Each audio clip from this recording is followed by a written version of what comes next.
seems to be people who think that conspiracies have something to do with belief and not evidence.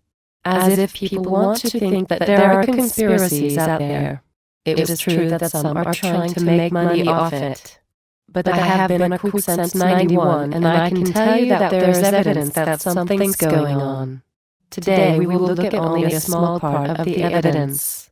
This is a reading of a piece I found a while back called Chronological History of the New World Order. Chronological History of the New World Order by Dale Cuddy, Ph.D. in the mainline media. Those who adhere to the position that there is some kind of conspiracy pushing us towards a world government are virulently ridiculed. The term, New World Order, has been used thousands of times in this century by proponents in high places of federalized world government. Some of those involved in this collaboration to achieve world order have been Jewish. The preponderance are not, so it most definitely is not a Jewish agenda. For years, leaders in education, industry, the media, banking, etc., have promoted those with the same wealth and strong worldview as theirs. Of course, someone might say that just because individuals promote their friends doesn't constitute a conspiracy. That's true in the usual sense. However, it does represent an open conspiracy, as described by noted Fabian socialist H.G. Wells in the Open Conspiracy Blueprints for a World Revolution 1928. In 1913, prior to the passage of the Federal Reserve Act, President Wilson's The New Freedom was published, in which he revealed, "Since I entered politics, I have chiefly had men's views confided to me privately. Some of the biggest men in the U.S., in the field of commerce and manufacturing, are afraid of somebody, are afraid of something. They know that there is a power somewhere so organized, so subtle, so watchful, so interlocked, so complete, so pervasive, that they had better not speak above their breath when they speak in condemnation of it." On November 21, 1933, President Franklin Roosevelt wrote a letter to Colonel Edward Mandelhouse, President Woodrow Wilson's close advisor. "The real truth of the matter is, as you and I know, that a financial element in the larger centers has owned the government ever since the days of Andrew Jackson. That there is such a thing as a cabal of power brokers who control government behind the scenes has been detailed several times in this century by credible sources." Professor Carroll Quigley was Bill Clinton's mentor at Georgetown University. President Clinton has publicly paid homage to the influence Professor Quigley had on his life. In Quigley's magnum opus Tragedy and Hope 1966, he states, "There does exist and has existed for a generation, an international network which operates, to some extent, in the way the radical right believes the communists act. In fact, this network, which we may identify as the Round Table groups, has no aversion to cooperating with the communists or any other groups and frequently does so. I know of the operations of this network because I have studied it for 20 years and was permitted for 2 years, in the early 1960s, to examine its papers and secret records. I have no aversion to it or to most of its aims and have, for much of my life, been close to it and to many of its instruments. I have objected, both in the past and recently, to a few of its policies.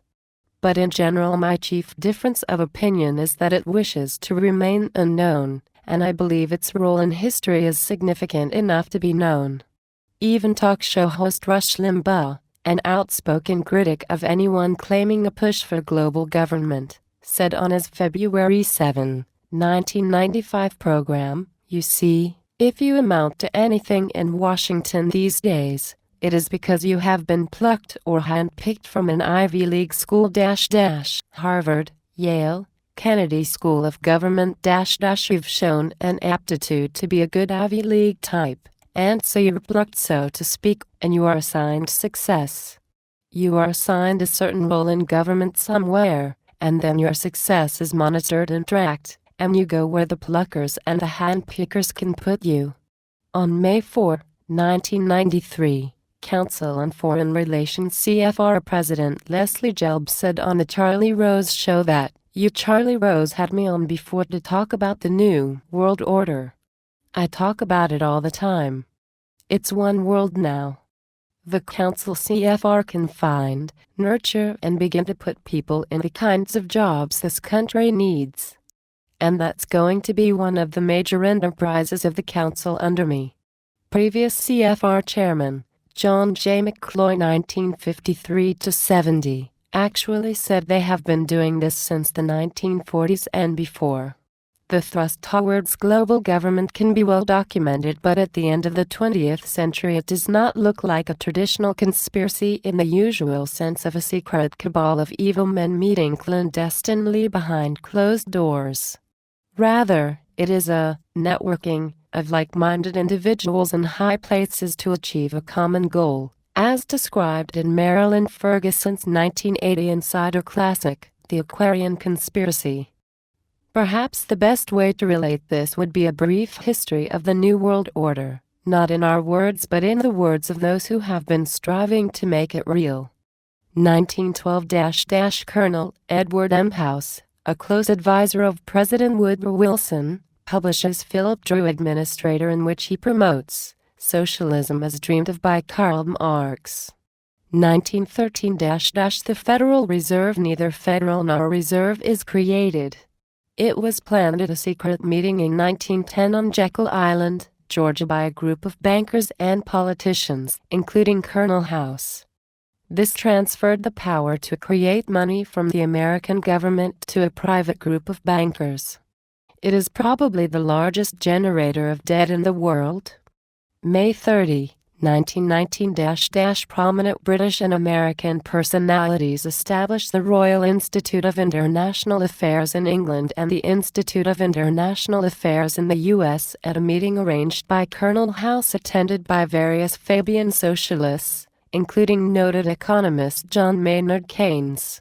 2 years later, Colonel House reorganizes the Institute of International Affairs into the Council on Foreign Relations CFR. December 15, 1922 The CFR endorses world government in its magazine Foreign Affairs. Author Philip Kerr states, "Obviously there is going to be no peace or prosperity for mankind as long as the earth remains divided into 50 or 60 independent states until some kind of international system is created. The real problem today is that of the world government." 1928 The Open Conspiracy Blueprints for a World Revolution by H.G. Wells published. A former Fabian socialist, Wells writes, "The political world of the NWO open conspiracy must weaken, efface, incorporate and supersede existing governments. The open conspiracy is the natural inheritor of socialist and communist enthusiasms. It may be in control of Moscow before it is in control of New York.